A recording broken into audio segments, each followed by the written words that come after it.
ہم نے ہی قرآن کو اتارا ہے اور ہم ہی اس کی حفاظت کرنے والے ہیں۔ اب اللہ کے ذمے میں ہے، اسی لیے قرآن کی حفاظت کا ذمہ امت کو نہیں دیا گیا، ورنہ یہی حال ہوتا جیسے پہلے کی امتوں نے کیا۔ عیسائی علماء کیا کرتے تھے؟ امیروں کے لیے الگ آیتیں بتاتے تھے، غریبوں کو الگ آیتیں بتاتے تھے، پیسہ لیتے تھے، آیتیں بدل دیتے تھے۔ اگر امت کے حوالے یہ قرآن بھی چھوڑ دیا جاتا تو دنیا دار زر خرید مولوی وہ قرآن کو بھی بیچ دیتے ہیں، حکومت کو راضی کرنے کے لیے آیتیں بدل دیتے ہیں، لیکن اللہ نے امت کے حوالے نہیں رکھا، خود اپنے حفظ و امان میں رکھا ہے۔ قرآن کو کوئی بدل نہیں سکتا، لا تبدیل لکلمات اللہ، رب تعالیٰ خود فرما رہا ہے اللہ کے ایک کلمے میں بھی تبدیلی نہیں۔ خوف کس بات کا تمہیں؟ اس کی قرآن کی اتنی حفاظت کی گئی ہے کہ اس کے سارے الفاظ گن کے رکھ لیے گئے ہیں، ایک لفظ بھی اگر کم ہو گیا تو پتہ چل جائے گا یہ قرآن نہیں ہے۔ الفاظ تو دور کی بات ہے میرے عزیزو، اس کی صورتیں محفوظ ہیں، 114 صورتیں ہیں، اس میں ایک کم بھی نہیں ہوگی، زیادہ بھی نہیں ہوگی۔ ہم یہ سب محفوظ ہیں، جو عالم ہوگا، جو حافظ ہوگا، کروڑوں کی تعداد میں علماء بھی ہیں، وہ سب کو معلوم ہے، یعنی قرآن کی یہ باتیں جاننے والے علماء کی بات کر رہا ہوں، سب کو معلوم ہے کہ قرآن میں 114 صورتیں ہیں، 540 رکوع ہیں۔ اتنا ہی نہیں بلکہ اس کے جو ہے حرف بھی گن لیے گئے، آیتیں بھی گن لی گئی ہیں، 6666 آیتیں ہیں، حروف بھی گنے گئے ہیں، زبر بھی گنے گئے ہیں، زیر بھی گنے گئے ہیں، بلکہ اس کے نقطے بھی گن کے رکھے گئے ہیں، کہیں ایک نقطہ بھی کم نہیں کر سکو گے۔ اس قرآن کی اتنی جو حفاظت ہے، آج میں آپ کو بتاؤں، کبھی کسی نان مسلم کے پاس جاؤ اور اگر وہ تم سے یہ سوال کرے تو مسلمان ہے، اسلام ہی سچا دھرم ہے، کیا تمہارے پاس پروف ہے اس چیز کا؟ تم کیا کہو گے؟ حضور صلی اللہ تعالیٰ علیہ وسلم کے معجزے سناؤ، انکار کرے گا۔ میرے آقا صلی اللہ تعالیٰ علیہ وسلم نے چاند کے 2 ٹکڑے فرمائے، سورج کو پلٹا دیا، بہت سارے معجزے ہیں، وہ کہے گا میں نہیں مانتا ان چیزوں کو، وہ اس زمانے میں تھے، میں کہاں دیکھا ہوں۔ اگر تم اس کے سامنے اسلام کی عظیم فتوحات کو دکھاؤ گے، وہ کہے گا میں نہیں مانتا، یہ سب کہانیاں ہوں گی، ہمارے بھی بھگوانوں کے ذکر اس طرح سے کیے گئے ہیں، اسی طرح کی باتیں ہمارے پاس بھی موجود ہیں، ہر کوئی کہے گا۔ تمہارے پاس اگر اپنے حق ہونے کی کوئی علامت آج بھی موجود ہے تو صرف قرآن پاک ہے۔ اسے کہو میرے سچے مذہب سبحان اور اللہ، اچھے مذہب پر قائم ہونے کی سب سے بڑی دلیل، سب سے بڑا پروف قرآن ہے، لا کر کے دکھاؤ اس طرح کی کوئی دوسری کتاب کسی کے پاس ہو۔ کم سے کم 1400 سال سے جو محفوظ چلی آ رہی ہے دنیا میں، کسی لیبارٹری میں بھی، کسی لائبریری میں بھی اتنی پرانی کوئی کتاب آج محفوظ موجود ہے ہی نہیں۔ یہ میری بات نہیں، ساری دنیا کا جو دوسرے ریلیجن سے تعلق رکھتے ہیں ان کا بھی یہی قول ہے کہ قرآن سے زیادہ محفوظ اس دنیا میں اب کوئی چیز نہیں رہ گئی۔ اس کی حفاظت کو اللہ نے اس طرح سے ترتیب دے کر فرمایا ہے کہ مسلمان اپنے بچوں کو حافظ قرآن بناتے ہیں اور اس کی حفاظت میں لگے ہوئے ہیں۔ اللہ تعالیٰ نے سینوں کو چنا ہوا ہے اس قرآن کی حفاظت کے لیے۔ خیر میرے عزیزوں، احادیث کریمہ میں یہ ہے، حضور اکرم صلی اللہ تعالیٰ علیہ وسلم فرماتے ہیں قیامت کے دن ایک بندہ آئے گا جو قرآن تلاوت کرتا تھا، اللہ اس کے اکبر، حساب کی بالکل باری صحیح آئے گی، فرمایا آپ نے۔ اللہ تعالیٰ اس سے فرمائے گا اقرأ القرآن وارتقی ورتل، اے بندے قرآن یہاں پر بھی پڑھ جیسے دنیا میں پڑھتا تھا، جیسے تو قرآن پڑھتا تھا یہاں پر بھی پڑھ، اور جب تک وہ پڑھتا رہے گا رب تبارک تعالیٰ فرماتا ہے ورتقی ورتل، ایک آیت پڑھ ایک درجہ اوپر، دوسری آیت پڑھ دوسرا درجہ اوپر، تیسری آیت پڑھ تیسرا درجہ اوپر، جنت میں وہ درجے طے کرتا جاتا رہے گا، جہاں جا کر کے وہ قرآن کی تلاوت ختم کرے گا کہا جائے گا یہی تیرا درجہ ہے۔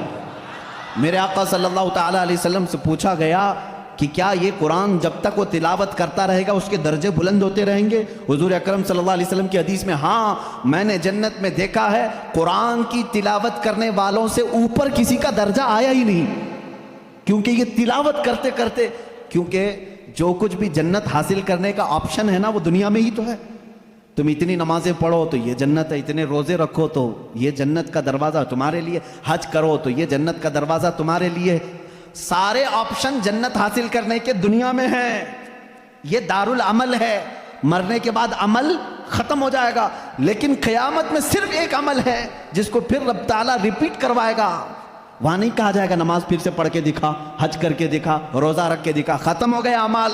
لیکن قرآن پڑھنے والے کو کہا جائے گا اب بھی چاہتا ہے تو پڑھ اور اوپر چل جا اور بڑھتا جا. تو جس کو قرآن آتا ہوگا وہ پڑھتا جائے گا اور درجے طے کرتا جائے گا. یہ فضیلت میرے آقا صلی اللہ تعالیٰ علیہ وسلم نے سنائی. اور یہ جو حدیثیں میں ذکر کر رہا ہوں متفق علیہ اور صحیح احادیث آپ کے سامنے ذکر کر رہا ہوں. یہاں تک کہ حضور اکرم صلی اللہ تعالیٰ علیہ وسلم کی ایک حدیث ہے، قیامت کے دن وہ بچے جنہوں نے قرآن کو اپنے سینے میں رکھا تھا وہ بلائے جائیں گے، اللہ کا کلام یاد کیا. تو جب وہ آئیں گے تو رب تبارک و تعالیٰ ان بچوں کو بعد میں فرمائے گا ان کے والدین کے سر پر پہلے تاج رکھا جائے. البس والداہ تاجن یوم القیامت. رسول کریم صلی اللہ علیہ وسلم فرماتے ہیں قیامت کے دن ایسا تاج پہنایا جائے گا جس سے سورج کی روشنی بھی پھیکی پڑے. اہل محشر پوچھیں گے یہ کیا نبی ہیں، یہ صدیق ہیں، یہ کون ہیں؟ تو فرشتے کہیں گے نہ یہ نبی ہیں، نہ صدیق ہیں، نہ شہداء ہیں، بلکہ صرف ایک حافظ قرآن کے ماں باپ ہیں. صرف ایک حافظ قرآن کے ماں باپ ہیں. جب ماں باپ کو تاج پہنایا جا رہا ہے تو جس کے سینے میں قرآن تھا اس کو کیا کیا جائے گا؟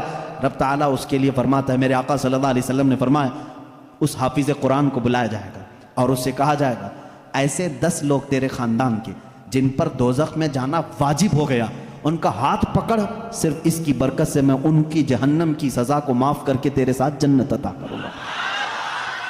اس کی سفارش قبول کی جائے گی. لیکن یاد رکھیں میرے عزیزو، حافظ قرآن کی آیات پر عمل کرتا ہو، اس کا ادب بھی کریں، احترام بھی کریں. آج زمانے میں حفاظ قرآن کے ساتھ بہت ہی برے سلوک دیکھنے کو ملتے ہیں. یاد رکھیں قیامت کے دن وہ اس عذاب میں مبتلا ہوں گے جو قرآن کی بے حرمتی کرنے والے کا عذاب ہوگا، کیونکہ وہ حافظ قرآن کی بے ادبی کرتے ہیں.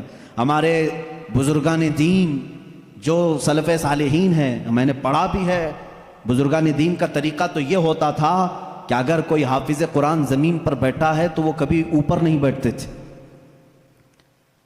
ہاں اگر وہ خود حافظ قرآن ہیں تو پھر دونوں کے معاملات ایک طرح کے ہیں. لیکن کوئی حافظ قرآن نہیں ہے اور کوئی حافظ نیچے بیٹھا ہے تو علماء بزرگان دین اس کو بے ادبی محسوس کرتے تھے. اللہ کا کلام سینے میں لے کر وہ نیچے ہے اور بغیر حفظ قرآن کیا ہوا اوپر بیٹھا ہے. اس کو بزرگان دین نے بے ادبی محسوس فرمائی. بہرحال قرآن ایک ایسا جامع نظام اللہ تعالیٰ نے تمہیں عطا کیا اور اس کی فضیلتیں میں نے بتائی.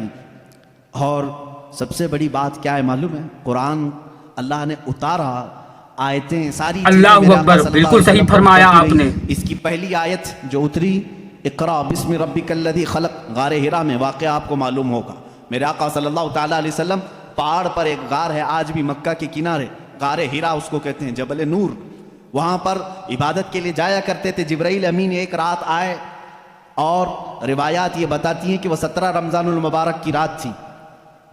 آ کر کے انہوں نے حضور اکرم صلی اللہ علیہ وسلم سے صرف اتنا کہا اقرا، پڑھو. آپ صلی اللہ علیہ وسلم نے فرمایا ما انا بقاری، میں نہیں پڑھنے والا.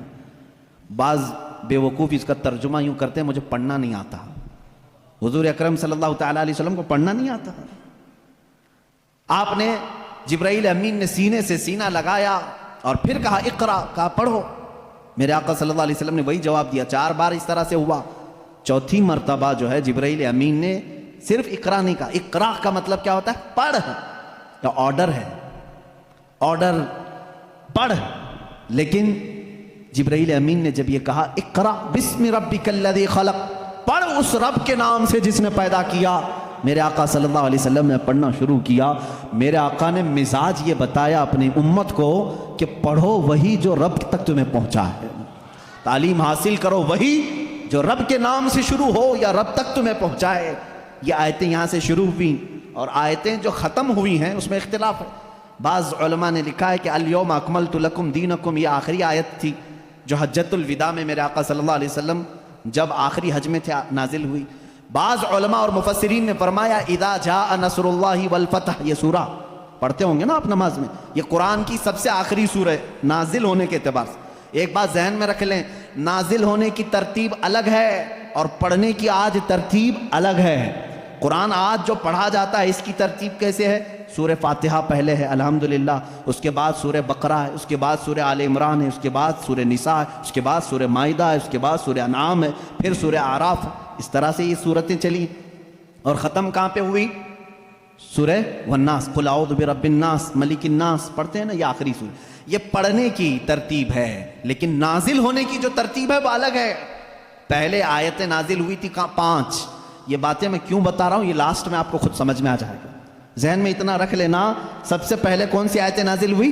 اقرا بسم ربک الذی خلق۔ آج بھی جب بچوں کی بسم اللہ خوانی ہم کراتے ہیں تو یہی آیتیں پڑھاتے ہیں بچے کو، سب سے پہلے یہی پڑھاتے ہیں، 5 آیتیں میں پڑھ بھی دیتا ہوں۔ اقرا بسم ربک الذی خلق، خلق الانسان من علق، اقرا وربک الاکرم الذی علم بالقلم، علم الانسان ما لم يعلم۔ یہ 5 آیتیں ہیں جو سب سے پہلے میرے آقا صلی اللہ علیہ وسلم پر نازل ہوئی۔ جبرائیل امین لے کر آتے تھے، حضور اکرم صلی اللہ علیہ وسلم کو سناتے تھے۔ یہ قرآن کی ابتدا ہے، اور 23 سال تک نازل ہوتا رہا، 23 ایئرس، 23 سال تک نازل ہوتا رہا۔ آخر میں کون سی آیتیں نازل ہوئی؟ ایک تفسیر کی روایت سبحان اللہ، اذا جاء نصر اللہ والفتح ورأیت الناس يدخلون فی دین اللہ افواجا فسبح بحمد ربک واستغفرہ انہ کان توابا۔ یہ 2 چیزیں ذہن میں رکھو۔ اقرا سب سے پہلے، سورہ اذا جاء نصر اللہ سب سے آخر۔ یہ قرآن کے نزول کا زمانہ میں آپ کو بتاؤں، 23 سال تک نازل ہوئی۔ آپ کو میں بتاؤں، قرآن اتنے فصیح زبان میں ہے۔ فصیح کا مطلب لٹریچر جس کو کہتے ہیں، جیسے ایک اردو ہے جو ہم اور آپ بول، یہاں ہبلی کی زبان ہوتی ہے، اس کو فصیح اردو نہیں کہتے، لکھنؤ والے فصیح اردو بولتے ہیں۔ آپ کیسے، اب ہم ظاہر سی بات ہے، میں تقریر جو کر رہا ہوں ہو سکتا ہے یہ اردو الگ ہے، ہبلی والی اردو الگ ہے۔ اردو اگر میں وہ بولوں تو پھر یہاں بھونڈا لگے گا، آبے جابے توبے، یہ اگر جو عام طور پر استعمال کرتے ہیں یہ بھونڈا۔ اللہ اکبر، بالکل صحیح فرمایا آپ نے۔ زبان میں جب کوئی بیان کرے تو وہ دل میں اترتی بھی ہے بات، زبان کی مٹھاس اس کی فصاحت میں ہے۔ تو عربی زبان میں جو سب سے زیادہ فصیح جملے تھے وہ قرآن میں آئے، ایک بھی ہلکا جملہ نہیں آیا، ایک بھی کم تر جملہ نہیں آیا۔ اب جیسے ایک مثال میں آپ کو بتا دوں، گھٹنا لفظ ہے نا، گھٹنا، گھٹنے ٹیک دینا، لیکن آپ گڑگے بولتے ہیں، ہے کہ نہیں؟ گڑگے ٹیکو، گڑگا کیا چیز ہے؟ یہ گڑگا یہ تمہاری عامی زبان ہے۔ اگر یہ میں کتاب میں لکھ دوں کہ میں سجدے میں جاتے وقت گڑگا ٹیک دیا، آپ کو برا لگے گا، کیا مولانا اچھی زبان میں بیچ میں ہڈی لے کے آ گیا ہے۔ گھٹنا لفظ ہے، گھٹنا یہ فصیح لفظ ہے، اور ایک عام لفظ ہوتا ہے جس کو آپ یوز کر رہے ہیں، سمجھ رہے ہیں؟ اب جیسے جانور کہتے ہیں، جانور ہے نا، اب عام زبان میں کہتے ہیں جناور، یہ فصیح لفظ نہیں ہے، یہ فصیح لفظ نہیں ہے، آپ یوز کر رہے ہیں، لیکن آپ جب آپس میں بات کرتے رہتے ہیں تو اس کو برا بھی نہیں سمجھتے۔ کتنے جناور ایسے ہیں، یہ کیا ہے؟ یہ فصیح اردو نہیں ہے۔ اچھا، لڑکا کہتے ہیں، لڑکی کہتے ہیں، یہ فصیح اردو ہے، لڑکا آیا لڑکی آئی، لیکن آپ کہیں چھورا آیا چھوری آئی، یہ کیا ہے؟ چھوکرا آیا چھوکری آئی، اس طرح کی یہ فصاحت میں استعمال نہیں، فصاحت میں استعمال نہیں۔ تو ایسی بہت ساری چیزیں ہیں اردو میں آپ کو سمجھا رہا ہوں۔ جو فصیح ہوتا ہے وہ لٹریچر ہے، اچھی زبان، اور قرآن پورا کا پورا فصیح عربی میں نازل ہوا ہے۔ ایک حرف بھی ایسا نہیں ہے جو عام لوگ یوز کرتے ہوں، ایک حرف بھی ایسا نہیں۔